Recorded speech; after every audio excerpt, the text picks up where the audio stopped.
একটি বেসরকারি ব্যাংকের এটিএম বুথ থেকে ২৬,৩২,০০০ টাকা চুরির ঘটনায় ৩ জনকে গ্রেপ্তার করেছে পুলিশ।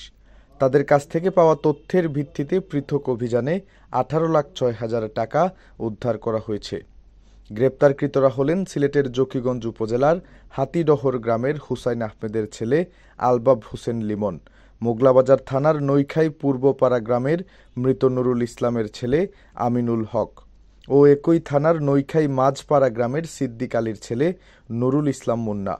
তাদের মধ্যে লিমনকে সিলেট মহানগরের শিবগঞ্জ পয়েন্ট, আমিনুলকে ঢাকার মতিঝিল থানাধীন সাজেদা টাওয়ারস্থ সিকিউরেক্স কোম্পানির অফিস এবং নুরুলকে ভৈরব থানাধীন উজানবাটি হোটেলের সামনে থেকে গ্রেপ্তার করে পুলিশ। গত ২৮ অক্টোবর রাতে সিলেট মহানগরের সুবিদবাজার এলাকার ডাচ বাংলা ব্যাংকের এটিএম বুথ থেকে ২৬,৩২,০০০ টাকা চুরির ঘটনা ঘটে। পরে ৩০ অক্টোবর বুথে গিয়ে হিসেবে ২৬,৩২,০০০ টাকার হিসেব গরমিল পায় ব্যাংক কর্তৃপক্ষ। এই ঘটনায় বুথে টাকা সরবরাহকারী প্রতিষ্ঠান সিকিউরেক্স প্রাইভেট লিমিটেডের ২ কর্মকর্তার নাম উল্লেখ করে সিলেটের জালালাবাদ থানায় মামলা করেন ব্যাংকটির সিলেট অঞ্চলের এটিএম বুথের ইনচার্জ সন্দীপন দাস। মামলা করার দিনই লিমনকে শিবগঞ্জ থেকে গ্রেপ্তার করে পুলিশ। তার দেওয়া তথ্যের ভিত্তিতে বাকি ২ জনকে গ্রেপ্তার করা হয়। ১২ বছরের রিপ্লেসমেন্ট গ্যারান্টি নিয়ে তানভীর মেটালি প্রথম বাংলাদেশে। তানভীর মেটালের স্মার্ট পণ্য ব্যবহার করুন, স্মার্ট হন। গ্রেপ্তার ৩ জনের মধ্যে লিমন ও আমিনুল সিকিউরেক্স নামের প্রতিষ্ঠানটির কর্মকর্তা। এদিকে গ্রেপ্তারকৃত আসামিদের দেওয়া তথ্যমতে ১৮,০৬,০০০ টাকা উদ্ধার করেছে পুলিশ।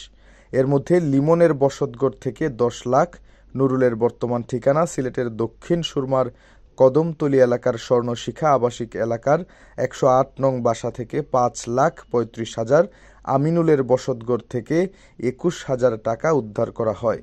বাকি টাকার মধ্যে ৬,৭৮,০০০ টাকা আসামিরা বিভিন্ন ব্যাংক অ্যাকাউন্টে জমা রেখে দিয়েছেন এবং ১,৪৮,০০০ টাকা তারা খরচ করে ফেলেছেন।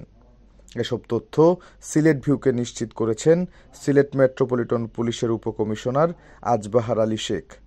এদিকে ভিডিও ফুটেজে দেখা যায় ২৮ অক্টোবর রাত ১১:৫৬ ওই বুথে মাথায় ক্যাপ, মুখে মাস্ক, চোখে কালো চশমা ও হাতে গ্লাভস পরা ২ ব্যক্তি ওই এটিএম বুথে প্রবেশ করেন। বুথের আশেপাশে নিরাপত্তা প্রহরী উপস্থিত ছিলেন না। বুথের ভেতরে প্রবেশ করা ২ জনের মধ্যে একজন বুথের নিচের দিকের অংশ খুলেন এবং অন্যজন তার পেছনে দাঁড়িয়েছিলেন।